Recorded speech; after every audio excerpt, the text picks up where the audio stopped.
दोस्तों, अभी तक आपने एक नागिन को ही अपने नाग के मरने का बदला लेते हुए देखा होगा, क्योंकि कहा जाता है कि नागिन एक क्षण भी अपने नाग के बिना नहीं रह पाती। नाग के मौत के बाद नागिन नाग का बदला लेती है और फिर बाद में खुद मर जाती है। परंतु छपरोली क्षेत्र के गांव में अनोखा ही सच्ची घटना सामने आई, जहां एक नागिन के ऊपर बाइक चढ़ने की वजह से मौत हो गई। परंतु फिर उसके प्रेमी नाग ने जो गांव वालों के साथ किया, उसे जिसने भी सुना डर से कांप गया। दरअसल छपरोली गांव में रहने वाले दो भाई सुरेश और राम किसी काम से दूसरे गांव गए थे। उनकी खुद की बाइक थी। जब वे घर की तरफ बाइक से वापस आ रहे थे तो रोड में अचानक एक नागिन आ गई। क्योंकि बाइक स्पीड में थी तो पता ही नहीं चला कि कब नागिन गाड़ी के नीचे आ गई। नागिन की वहीं मौके पर ही मौत हो गई। कुछ देर बाद नागिन के मृत शरीर के पास एक नाग आया और काफी देर तक उसके शरीर के आसपास घूमता रहा। दोनों भाइयों को पता ही नहीं चला कि उन्होंने एक नागिन को मार डाला है। दोनों भाई ने मजे से रात को अपने माता पिता के साथ खाना खाया और सोने चल दिए। परंतु आधी रात को एक नाग खिड़की के रास्ते आया और सुरेश को उसने डस लिया। सुरेश तेजी से चिल्लाया तो नाग खिड़की के रास्ते ही बाहर निकल गया। सुरेश के माता पिता और भाई राम ने जब सुरेश को देखा तो वे डर कर रोने लगे। सुरेश का पूरा शरीर नीला था और मुख में झाग निकल रहा था।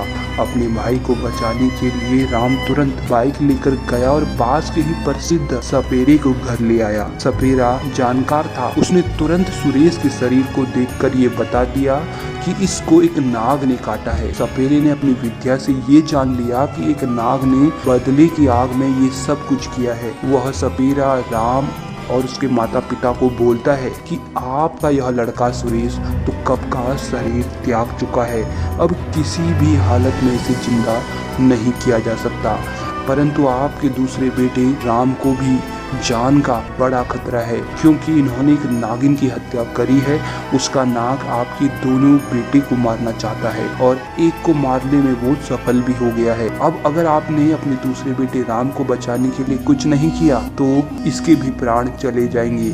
आपको आज ही मेरे साथ अभी शिव मंदिर चलना होगा, क्योंकि नाग आपके बेटे को मारने के लिए आसपास ही कहीं छुपा है और मौके की तलाश में है और केवल महादेव ही अब आपके बेटे को बचा सकते हैं। ये सब सुन राम के माता पिता के तो होश ही उड़ गए। अभी एक जवान बेटा मरा और दूसरे बेटे के प्राणों का खतरा। उन्होंने वैसा ही किया जैसा उस सपेरे ने कहा। वे शिव मंदिर पहुँचे। सपेरे ने राम से कहा कि महामृत्युंजय मंत्र का जोर जोर से 108 बार तुम्हें जप करना है तथा खुद राम के माँ बाप के साथ शिव मंदिर में ही कहीं छिप गया। भगवान शिव की प्रतिमा के सामने राम महामृत्युंजय मंत्र का जाप जोरों से करने लगा। तभी शिव मंदिर पर वह नाग राम को मारने आ गया। जैसे ही वो राम को डसने वाला था, अचानक तेजी से बिजली कड़कती है और नाग के पूरे शरीर में आग लग जाती है और वो वहीं भस्म हो जाता है।